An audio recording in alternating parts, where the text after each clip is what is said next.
Hola, soy Constanza, soy psicóloga clínica y soy la creadora del Diván de la Cons, un podcast que te entrega un espacio virtual donde profundizaremos el fascinante mundo de la salud mental. Te doy la bienvenida a este nuevo episodio.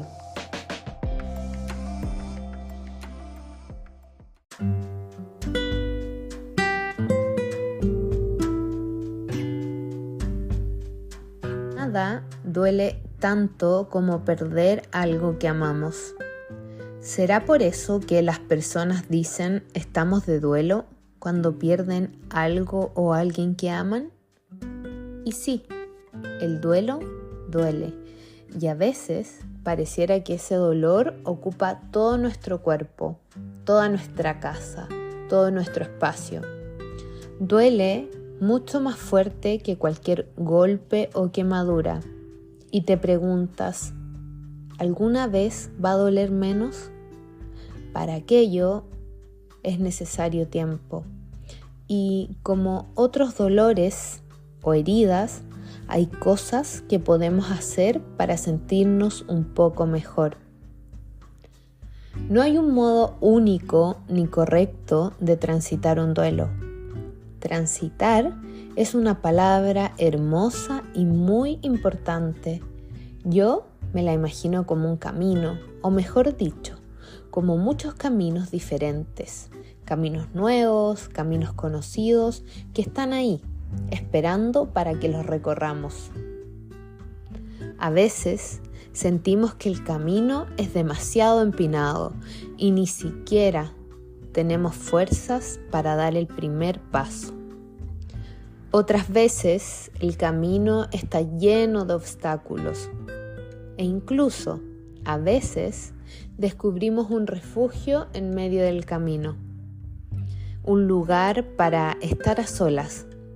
Hay muchos tipos de refugio. Podemos encontrarlos o inventarlos a nuestra medida. Al volver al camino, podemos sentir como un movimiento, sí, como si estuviéramos haciendo equilibrio sobre una soga. Da miedo caernos, ¿no? Damos pasos inseguros o necesitamos retroceder un poco. A veces encontramos un atajo maravilloso en el cual nos sentimos felices y a veces nos da un poco de culpa sentirnos bien. Qué extraño todos estos sentimientos a la vez.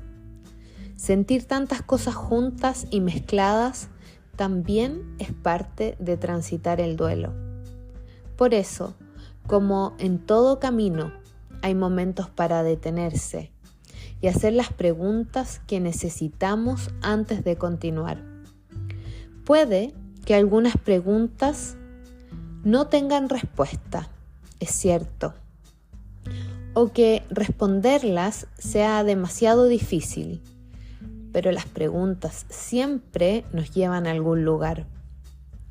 Nada duele tanto como perder a alguien que amamos, y por eso el camino nos enoja.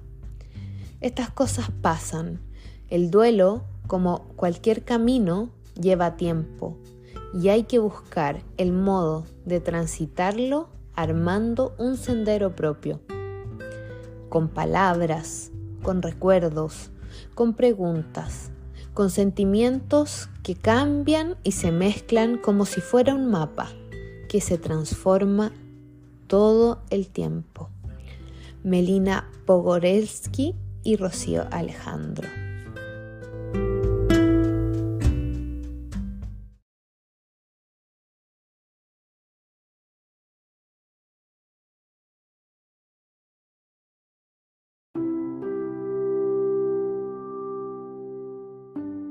Hablar de duelo es un tema delicado. Sin embargo, en cuanto nacemos, experimentamos la primera separación o pérdida, ¿verdad? Nos separan del cuerpo de nuestra madre y así, seguido de esto, la vida de cada uno se va llenando de experiencias marcadas por pérdidas, ¿verdad? Y duelos. Y cada pérdida que vivimos en nuestra vida nos conduce a un duelo. Y la intensidad del duelo no depende de lo que hemos perdido, sino del valor que le hemos atribuido. Podemos considerar que el duelo es producido por cualquier tipo de pérdida y no solo se aplica a la muerte de una persona, sino que cuando perdemos algo que tiene valor, ya sea real, simbólico, consciente o no consciente para quien lo pierde.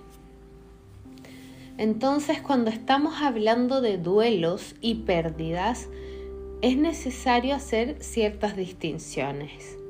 Lo primero, como tal, es la pérdida de la vida de algún ser querido, por alguna enfermedad, por la vejez, ¿verdad?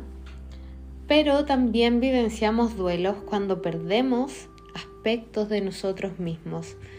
Y es importante comprender que día a día vamos viviendo duelos que están relacionados a nuestro propio ciclo vital. Como puede ser el paso por las distintas etapas o edades. Por ejemplo, cuando pasamos desde la infancia a la adolescencia, de la adolescencia a la juventud, de la juventud a la adultez, cuando las mujeres ya vivenciamos la menopausia, ¿verdad? Y hablando de pérdidas, hay un tipo de pérdida que yo creo que todos hemos experimentado por lo menos alguna vez en nuestra vida. Y les quiero pedir que piensen y me acompañen en la reflexión de esto. Yo creo que un caso muy común es cuando una persona lleva casada muchos años, ¿verdad? Y se enfrenta y atraviesa un divorcio, siente esta pérdida de ya no ser esposo o esposa de alguien, y esta pérdida también se vivencia en lo social, en lo personal, ¿no? O una mujer, por ejemplo, que es sobreviviente de cáncer de mama, que lamenta su sentido de maternidad después de haberse enfrentado a una mastectomía doble. O en el caso del síndrome del nido vacío, ¿verdad? Los padres que lamentan esta pérdida de la identidad de ser padre o madre en su manera más directa y tienen que aprender a vivenciar de una nueva manera la maternidad y paternidad. Y nosotros, muchas veces de la noche a la mañana y por distintas circunstancias, podemos dejar de estar vinculados a una persona, ¿verdad? Muchas veces somos muy amigos de alguien y de un día para otro, ¿verdad? No nos vemos más. A veces podemos perder los trabajos, nos toca mudarnos de país y empezar de cero. Y si bien todos estos cambios son tremendamente desafiantes, creo que el más desafiante es cuando se trata de cambiar, ¿verdad? Significando que dejamos de ser quienes creíamos que éramos. Yo creo que ahí, en ese punto, las cosas se vuelven mucho más difíciles y dolorosas de lo que podrían ser. El duelo como tal es un proceso natural y adaptativo frente a la pérdida de nosotros mismos, de una parte de nosotros mismos. Como hablábamos hace un rato, siempre estamos perdiendo algo. De hecho, hagan el ejercicio, piensen en 15, 10 o 5 años atrás, obsérvense cómo hemos cambiado y cómo han cambiado las cosas en nuestra vida. Probablemente ya no quede nada de lo que éramos hace 15, 10 o 5 años, sino que existen cambios en todas nuestras áreas. El duelo es una experiencia dolorosa y se manifiesta de distintas maneras. Es un proceso normal y una experiencia humana por la que vamos a pasar todos los seres humanos más de alguna vez. Es importante entender que el duelo no es un proceso lineal, de repente está esta creencia, esta falsa creencia de cuando hablamos de etapas del duelo tienen que ser lineales, y no es así, sino que cada etapa, ¿verdad? O cada fase y cada persona puede ir viviendo sus vidas como bajadas, pueden moverse a través de distintos órdenes, pueden volver a etapas previas. Yo creo que tienen que darse permiso para poder vivenciar el duelo a su manera. Y no hay un tiempo delimitado para poder superar cada fase. Sí, reconocer y entender estas fases nos ayuda a ser compasivos, nos ayuda a poder entender si hay algún cercano, ¿verdad?, que lo está vivenciando. Y como decía antes, este es un proceso personal. Cada persona lo vivencia de manera única y estas fases son un proceso, no secuencias. Por lo tanto, no hay un corte claro entre una fase y otra. Y una forma de abordar el duelo para poder comprenderlo, para que lo podamos entender de una mejor manera, es verlo como una transición. Como hablábamos al iniciar este episodio, el duelo es transitar en distintos caminos y cada camino tiene un nombre distinto. La primera transición que vivimos cuando estamos en duelo es la negación. Aquí negamos que haya sucedido alguna pérdida y si bien la negación aparece como una estrategia de protección, debemos entender que cuando estamos experimentando o vivenciando un duelo o transitando un duelo, podemos volver a la negación en cualquier etapa del duelo. La segunda transición es la rabia. Esta rabia que viene como del estómago, esta rabia que viene de adentro, es una etapa donde aparece la frustración, aparece el enojo por la pérdida. La ira, si bien es una respuesta normal al dolor y la tristeza, ¿verdad? Es importante en esta etapa entender cuáles fueron las circunstancias, ¿verdad?, en que ocurrió la pérdida. Si estamos hablando de una pérdida de la vida de alguien, por ejemplo, si fue en un accidente, en una muerte violenta, si fue por alguna injusticia. La tercera transición es la tristeza. Y sentir tristeza es normal, ¿verdad?, cuando experimentamos una pérdida. Es una de las emociones más fuertes que podemos experimentar y es normal que la tristeza vaya acompañada de cambios en el estado de ánimo. En esta transición podemos darnos cuenta que lo que perdimos o a quien perdimos no va a volver. Y la cuarta transición es la aceptación. Finalmente acá aceptamos la pérdida. Comenzamos un proceso de readaptación a esta nueva situación, ¿verdad? Es una etapa dura, es una etapa difícil, muchas veces no se logra consolidar y hay un retroceso. Lo cierto es que la aceptación puede ser una de las etapas más difíciles del duelo, pero es un proceso necesario y saludable para que continuemos nuestra vida. Aceptar no significa que nos olvidamos de quien perdimos, sino que aceptamos y nos adaptamos a esta nueva situación, ¿verdad? Y durante todo el capítulo hemos hablado de las emociones o de la transición del duelo. Y podemos entender que transitamos en emociones, ¿verdad? Porque cuando perdemos algo que amamos, ¿verdad?, transitamos como de la alegría, quizás por algún momento de distracción, a la tristeza, a la rabia profunda. Pero ¿cómo podemos saber cuando estamos transitando un duelo complicado a uno esperado? Y debemos tener claro que la duración de las emociones que experimentamos en el duelo tienen un tiempo entre 6 a 12 meses, siempre dependiendo de las circunstancias en las que se dé la pérdida.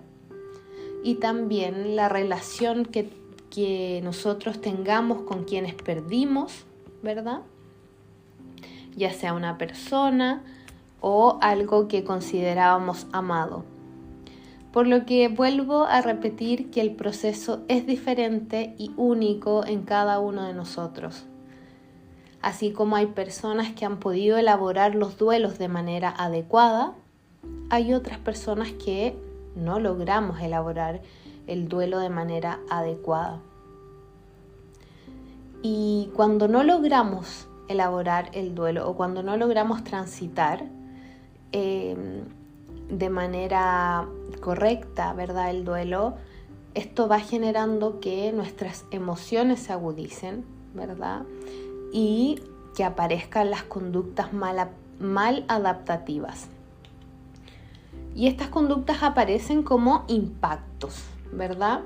Este impacto que el duelo nos provoca nos hace que aparezcan estas conductas mal adaptativas. Muchas personas se aíslan, comienzan a consumir algún tipo de sustancias, ¿verdad? Hay personas que se agreden, se vuelven impulsivos, de un día para otro, ¿verdad? Y todo esto es un signo de alerta porque lo que está diciéndonos en el fondo es que no están logrando transitar de manera correcta el duelo. Entonces hay un bloqueo de la elaboración del dolor y se detiene la vivencia del duelo como tal. Ejemplo de esto son las personas que tienen incapacidad para identificar y expresar las emociones relacionadas con el duelo. Por ejemplo, están en una negación constante, como aquí no ha pasado nada. O, por ejemplo, que no expresan el dolor, sino que somatizan los dolores. Por ejemplo, tengo una opresión en el pecho constante, ¿verdad? Y cuando las manifestaciones del duelo persisten más allá de los 12 meses, ¿verdad?, desde la pérdida, debiéramos entender que es ahí donde necesitamos ayuda profesional para que nos acompañen a vivenciar este proceso. Que antes de este proceso van a aparecer sentimientos de tristeza, de culpa, de desesperanza, de manera recurrente, ¿no? Por lo que la invitación es a que podamos ser conscientes de estas emociones, que las podamos identificar y así vamos a poder determinar la mejor manera para poder afrontarlas. Entonces lo que vamos a hacer ahora es un ejercicio, ¿verdad?, donde vamos a hacer un recorrido por nuestra mente y por nuestro cuerpo y quizás muchas emociones se hagan presentes en este momento y te pido que las dejes salir. Nombrar cada emoción y permitir sentirlas, ¿verdad?, nos ayuda a transitar de una manera mucho más saludable. Y les voy a pedir que se hagan estas preguntas. La primera, ¿cómo me siento físicamente y qué manifestaciones en el cuerpo he presentado a partir de mi transición del duelo? ¿Cómo me perciben los demás en este momento? ¿Han hablado de mi estado físico? ¿Han hablado de mis emociones? ¿Cuáles pueden ser mis debilidades para afrontar este proceso? ¿O cuáles son mis fortalezas para poder afrontar este proceso? ¿Qué habilidades, qué fortalezas ven los otros en mí para poder enfrentar este proceso? ¿Qué comportamientos he cambiado en mi vida? ¿Qué comportamientos creé? ¿Qué comportamientos eliminé a partir de la experiencia del proceso de duelo? Entender y aceptar el motivo real de las emociones ya sea la causa de un ser querido, ¿verdad? O la no realización de algún proyecto, nos ayuda a entender y a evitar generar juicios negativos o culpabilizantes. Que podamos ser capaces objetivamente nos permite identificar los aspectos negativos y positivos de una misma situación y los aprendizajes que deja la misma. Y para finalizar, hablaremos de algunos rituales de despedida. Algunos ejemplos muy conocidos de estos pueden ser los velorios, ¿no? El acompañamiento a lo mejor al cuerpo del ser querido. Y esto cada país y cada cultura lo hace de manera distinta. Estos actos simbólicos nos ayudan a afrontar el duelo y pueden estar relacionados con fabricar algún objeto, ¿verdad? Quizás participar en algunas actividades como oraciones o cualquier actividad que permita que podamos expresar cómo nos sentimos, ¿verdad? Y ahora les quiero dejar, ¿verdad?, algunas actividades, algunos rituales de despedida que ustedes puedan hacer, ya sea si perdieron, como hablamos en un principio, algún familiar, si perdieron alguna experiencia, algún proyecto, es importante que lo puedan hacer. Lo primero, y esto lo recomiendo siempre cuando trabajo el duelo, es el libro de recuerdos. Y aquí yo siempre los invito a escribir lo que se les venga a la mente, lo que sea y esté relacionado con la persona. Puede ser algo que sientan en el minuto, algo que vivieron, algo que quedó por decir, alguna experiencia que vivieron juntos, alguna anécdota. Y cuando ya terminen de hacer esto, les propongo que hagan distintos capítulos, que ustedes los nombren, ¿verdad?, con títulos distintos. Y acá la imaginación es el mejor aliado. Pueden comprarse un cuadernillo, pueden hacerlo en modo blog o mandarlo a empastar, lo que ustedes estimen convenientes. Y lo segundo que siento que es muy útil para vivenciar un proceso de duelo es la caja de los recuerdos. La caja de los recuerdos es muy fácil de hacer y lo maravilloso que tiene este ritual es que podemos involucrar a la familia. Deben seleccionar alguna caja bonita, alguna caja especial, ¿verdad?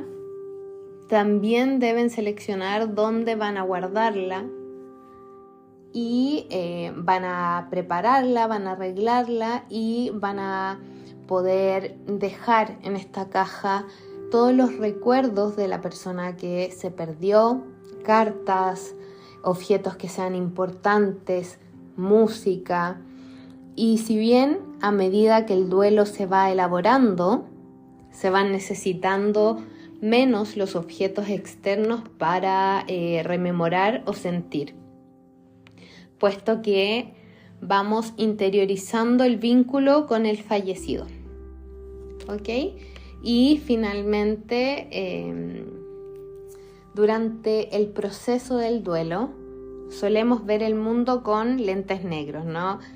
Solamente estamos como en modo negativo y es un aspecto normal en el proceso. Sin embargo, debemos realizar algunas acciones que nos permitan ver el mundo con otro tipo de lentes, ¿ok? Entonces, lo que los seres humanos tenemos como una tendencia innata a querer perpetuar situaciones que quizás no son buenas para nosotros. Tenemos una resistencia al cambio y repetimos situaciones y vivencias que nos anclan al pasado. Y en el proceso del duelo hay un periodo de gracia, que es como un periodo de paz, donde existe la oportunidad de poder hacer como un reset, ¿verdad? Algo así como rescatar los escombros, de los escombros digo, lo positivo, lo que hemos interiorizado y dejarnos acompañar. Y como les decía, tenemos esta tendencia a resistirnos al cambio, a repetir situaciones. Y si es el caso de ustedes, ¿verdad? Yo les quiero dejar invitados a que reflexionen sobre quién eran ustedes antes de enfrentarse a la pérdida o al cambio. ¿Quiénes son ahora? ¿Quién quieren ser? ¿Qué se están recriminando de su pasado? ¿Por qué situación se están culpando? ¿A quién estoy culpando de lo que me sucedió? Y les invito a que no desde la mirada de la culpabilidad, sino desde el aprendizaje, desde la experiencia, vivan el proceso del duelo. Observen la experiencia que vivieron y no lo hagan desde la culpa, desde la lástima, desde el dolor, sino que vivan el duelo de tal forma que pueda florecer en ustedes mismos la resiliencia. Y para terminar, quiero citar a Viktor Frankl.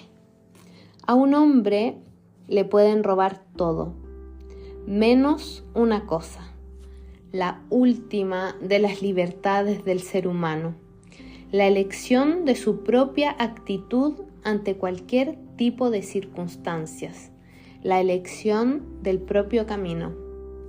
Solo sabía una cosa, algo que para entonces ya había aprendido bien.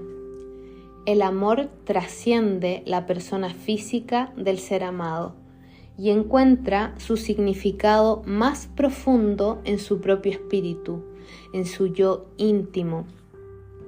Que esté o no presente y aún siquiera que continúe viviendo, deja de algún modo de ser importante. Podemos mirar con nuevos ojos y encontrarle o darle un sentido a todo lo que nos sucede. Y este sentido nos abre posibilidades, nos genera emociones deseadas y es muy posible que nuestras metas se tornen más alcanzables y nosotros podamos vivir la vida como queramos, encontrándole día a día a un sentido. Y si no, preguntándonos, ¿qué espera la vida de nosotros? Siempre espera algo. Y si no lo escuchamos, tal vez necesitamos escuchar a otros para conocerlos. Un abrazo.